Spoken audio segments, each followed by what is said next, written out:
Hi everyone. Today we are going to start with chapter 2, Source and Evaluation of Risk. In chapter 1 we studied the types of risk, and with chapter 2 we are starting the identification process of risk. As I discussed many a times कि risk को identify करना is very important because this is the first stage. Risk को identify करेंगे, then we will analyze करके figure out करेंगे कि what will be the strategies which will be effective for mitigation the risk. So risk identification से ही वो पूरा process शुरू होगा जिसको डील करके we will be able to mitigate the risk, minimize the risk और अपन अपना बिजनेस और जिस भी केस में, because as we all know कि risk exists everywhere and needs to be dealt in every day-to-day situation, in every aspect of life, in business, in if we are doing a new startup, everywhere. So risk identification is very important, and so this chapter is also very important. So let's just start this chapter. Chapter 2. हाँ, what are the learning outcomes? मतलब अपन इसमें क्या क्या सीखने वाले हैं? So first, identification and sources of risk. What is the identification और source क्या होता है risk का? Then quantification of risk, because risk को identify करने के बाद जब तक उसे quantity में अपन measure नहीं करेंगे कि इतना amount of risk है, जैसे अपन ने likely और वो सारे impacts पढ़े थे, अगर वो वैसे नहीं करेंगे तो how will we be able to form the strategies? Then impact of business risk. Then identity and assess the impact upon the stakeholders. हर एक stakeholder पे रिस्क का इम्पैक्ट अलग अलग होता है, किसी पे ज्यादा किसी पे कम. फॉर एग्जाम्पल, अगर इन्वेस्टमेंट पे रिटर्न कम आएगा तो स्टेक होल्डर जो सबसे ज्यादा उससे इफेक्ट होगा वो शेयर होल्डर होगा. लेकिन उसी की जगह अगर कॉन्फिडेंशियलिटी का ब्रीच हुआ, सबसे फर्स्ट जो इम्पैक्ट जिस पे होगा वो मैनेजमेंट पे होगा, डायरेक्टर्स पे होगा. उसके बाद जाके उनका इफेक्ट आएगा शेयर होल्डर्स पे जब वो प्राइजेस इफेक्ट होंगी शेयर की. So on that basis, identify and assess the impact upon the stakeholder. Then risk manager का रोल क्या होता है इसमें? Risk committee का क्या रोल होता है in identifying risk? Starting with risk identification. What is risk identification? Risk identification is the initial step in the process of risk management. Risk management के process का first step है. It sets out to identify an organization's exposure to uncertainty.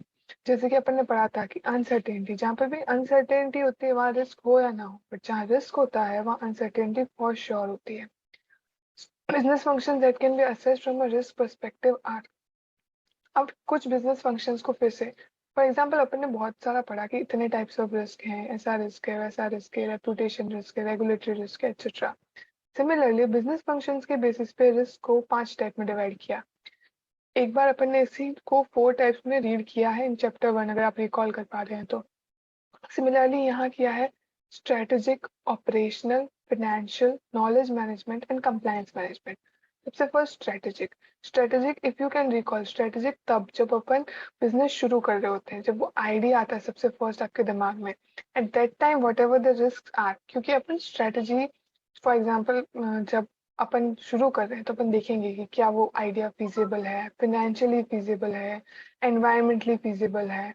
तो वो सब जो करते हैं अपन risk का एनालिसिस ही कर रहे होते हैं इनडायरेक्टली, बिकॉज अगर वो फिजिबल नहीं है, अपन ने इन्वेस्टमेंट कर दिया and after that it will fail, तो वो ड्रास्टिक हो सकता है अपने लिए. इसलिए दैट इज स्ट्रेटेजिक रिस्क का, strategic business functions risk perspective से. Then operational. ऑपरेशनल मतलब डे टू डे वर्क में जब कोई भी रिस्क आता है, जैसे अपन ने कस्टमर, सप्लायर, रॉ मटेरियल, बहुत बार पढ़ लिया है. Then financial. फाइनेंशियल में अब यहाँ पे जो फाइनेंशियल है उसके 2-3 मैथ निकाल सकते हैं चीजें. एक, फर्स्ट जो अपन ने रीड किया था कि कैश फ्लोज कम है पर प्रॉफिट ज्यादा है, सो इन रिटर्न कैश फ्लो अपना कम है तो अपन अपना बिजनेस कैसे रन कर पाएंगे. सेकेंड, फाइनेंशियल रिपोर्टिंग में कुछ गड़बड़ है, that also comes under this financial business function.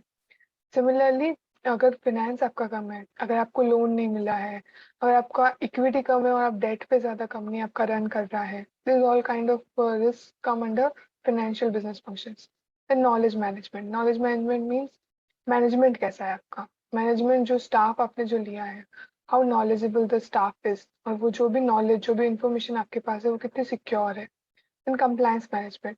As we all know कि आज के टाइम में कंप्लायंस हर चीज में इंपॉर्टेंट है. मतलब पहले ऐसा होता था कि कंप्लायंस मतलब रूल्स लॉज को फॉलो कर लिया and that's all, but today environmental clearances are also similarly important. जैसे अपन एनवायरमेंटल रिस्क अलग से पढ़ा था, and compliances normally rule book से ज्यादा हो चुकी है, because we as we can also see for example CSR, corporate social responsibility policies, वो किसी रूल या लॉ में नहीं दिखा है कि CSR में ये करना चाहिए, ये नहीं करना चाहिए.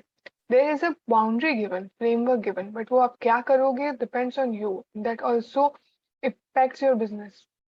Then additional objective information can be provided by persons outside the team. तो ऑब्जेक्टिव इन्फॉर्मेशन के लिए जरूरी नहीं कि आप टीम में ही हो, टीम में ही आप रिस्क को आइडेंटिफाई कर रहे हो, बिकॉज एक बिजनेस को एक ओवरऑल इम्पैक्ट पड़ता है. सबसे first economy analysis, then industry analysis, फिर अपनी कंपनी स्पेसिफिक एनालिसिस, फिर कंपनी स्पेसिफिक में भी क्या क्या प्रायोरिटी बेसिस पे हो रहा है, कौन सा काम आपकी कंपनी को सबसे ज्यादा इफेक्ट करता है, अगर आप 2-3 बिजनेस कर रहे हो तो कौन सा सेगमेंट आपको सबसे ज्यादा इफेक्ट करता है, ऑन ऑल दैट बेसिस. तो उसके लिए आपको और भी ऑब्जेक्टिव इन्फॉर्मेशन चाहिए होती है, नॉट सब्जेक्टिव. और जो आपको आउटसाइड द टीम से भी, पर्सन से भी मिल सकती है, कोई भी इंसान आपका हेल्प कर सकता है. So you should not be like कि मैं सिर्फ इसी इंसान से कंफर्मेशन कर लूंगा and it will be all be clear. Then moving forward, qualitative risk assessment. Risk assessment, risk identify करना है तो पहले आपको रिस्क को असेस करना है. तो रिस्क असेस करने के 2 मेथड है, qualitative and quantitative. First we are going to study qualitative risk assessment. What is qualitative risk assessment? Risk probability and impact assessment. अगर आपको क्वालिटेटिव रिस्क असेसमेंट करना है तो फर्स्ट प्रोबेबिलिटी कितनी है उस रिस्क की, एंड सेकंड उसका इम्पैक्ट कितना होगा. ये आप पता कर सकते हो after answering to the following questions. What is the probability that the risk will occur and what will the cost, क्या कॉस्ट लगेगी अगर वो रिस्क अकर हो गया जो कि इम्पैक्ट है. So on that basis the probability and impact matrix indicates which risk need to be managed. तो उसके बेसिस पे ये दे रखी है अपने पास ग्रिड, जिसके बेसिस पे अपन डिसाइड करते हैं कि रिव्यू कितने कितने टाइम में करना पड़ेगा. तो अपने एक्स एक्सिस पे है लाइक्लीहुड प्रोबेबिलिटी और वाई एक्सिस इम्पैक्ट. सबसे तो ग्रेड 3 सबसे ज्यादा रिस्क जहाँ होता है high impact and high probability, वहाँ पे quarterly review with online monitoring. Then grade 2 high impact है बट मीडियम प्रोबेबिलिटी है, not so high not so low, उसमें quarterly review with real time monitoring. In case of grade 1, grade 5, in case of grade 1 and grade 6, that is high impact low probability and medium impact high probability. In case में review होता है quarterly.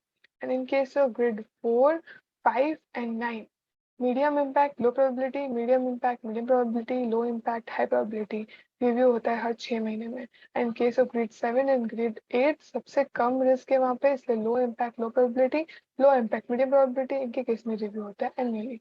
ये एक qualitative assessment, ये एक framework दिया है. इसका मतलब नहीं है कि ये रिजिड हो गया आपके बिजनेस के लिए, आपके बिजनेस के अकॉर्डिंग हो सकता है. कुछ केस में मंथली आपको रिव्यू करना पड़ता हो सकता है आपको डेली करना पड़ता हो. So it depends on you all, but exam perspective से this is the grade, so we all need to read this and understand this. Then comes next, that is quantitative risk assessment. Quantitative risk assessment मतलब अपने risk assess कर लिया, probability पता कर ली, impact पता कर लिया, अब उसको नंबर में कन्वर्ट कर लो. Process of converting the impact of risk on the business और प्रोजेक्ट इनटू न्यूमेरिकल टर्म्स.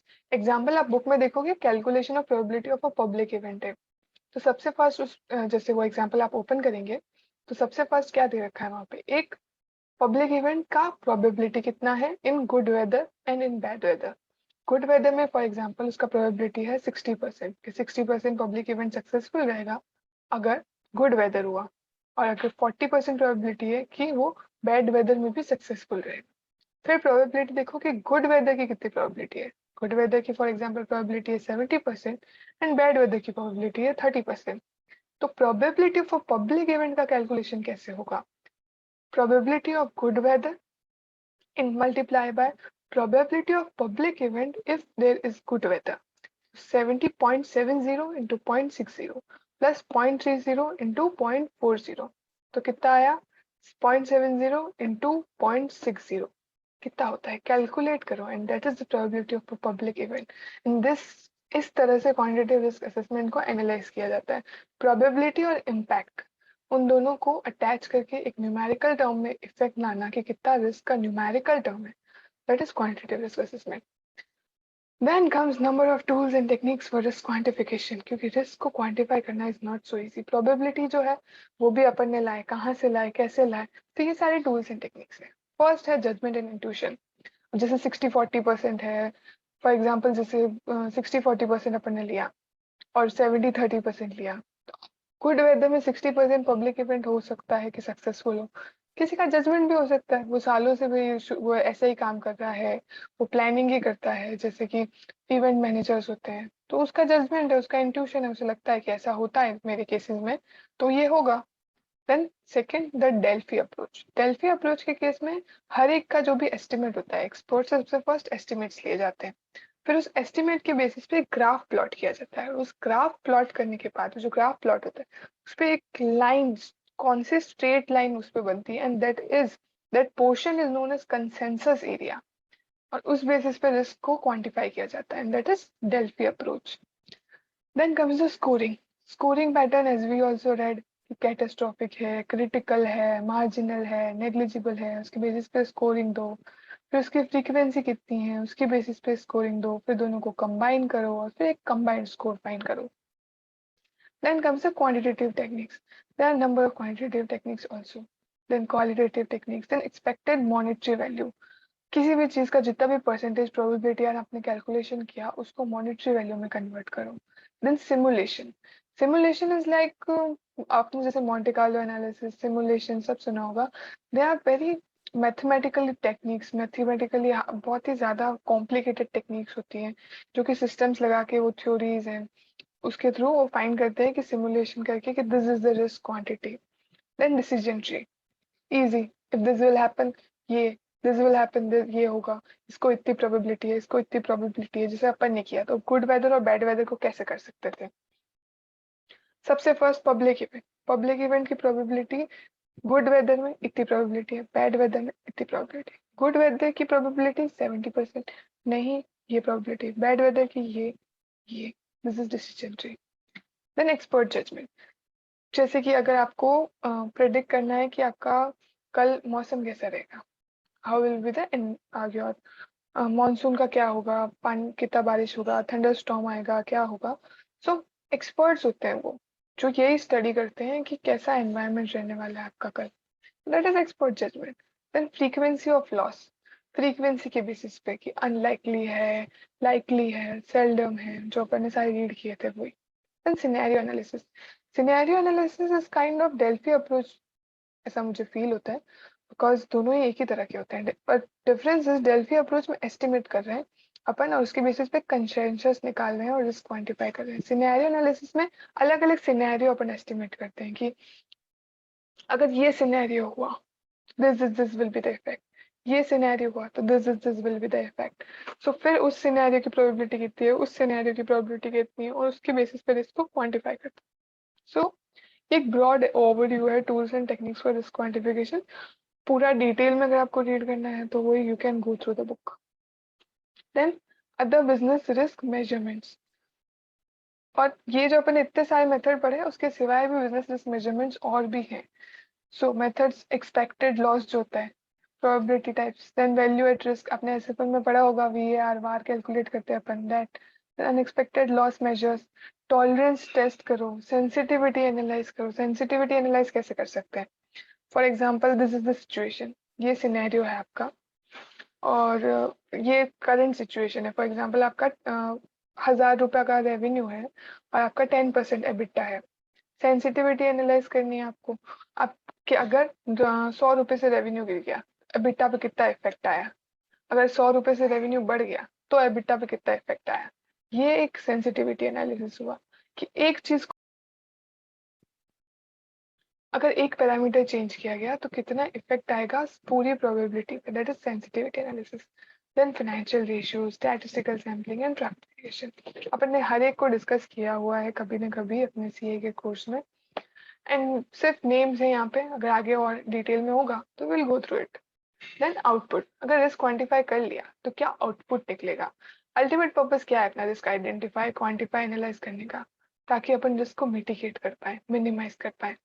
क्योंकि रिस्क क्वांटिफिकेशन अपन को क्या देता है, पॉसिबल अपॉर्चुनिटीज बताता है कि ये तुम परस्यू कर सकते हो, या फिर वो पॉइंट ऑफ एरिया निकाल के देता है जो बहुत ही ज्यादा अटेंशन की जिनको नीड है, ताकि अपन से कुछ गड़बड़ ना हो जाए, ऐसा नहीं हो कि सब कुछ फेल हो and then we get to know कि अगर इस पे ध्यान दे दिया होता तो ये इम्प्रूव हो सकता था।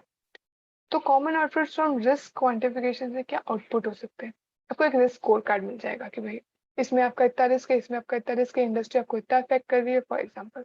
वैल्यू एट रिस्क मेजर, आपका कितना वैल्यू रिस्क पे है। वैल्यू एट रिस्क क्या कैलकुलेट करता है? कैलकुलेट करता है कि अगर आपने 100 रुपए इन्वेस्ट किए तो आपका कितना ज्यादा से ज्यादा रिस्क है, कितने रुपए पे? 15 रुपए डूब सकते हैं, 20 रुपीज डूब सकते हैं। That is your value at risk. Sampling plan, sample कैसे बनाओगे तुम? साइमुलेटेड एक मॉडल मिल गया पूरा आपको, या प्रोजेक्शंस। इन शॉर्ट जो भी आपने टेक्निक्स लगाई उससे जो भी आंसर आया, that is output from risk. So what we discussed in this part, we discussed risk identification, types of risk assessment, qualitative and quantitative, and risk quantification के methods, 10 to 15 methods. And starting from quantification of risk के जो भी procedures हैं, we will discuss in part 2. Thank you.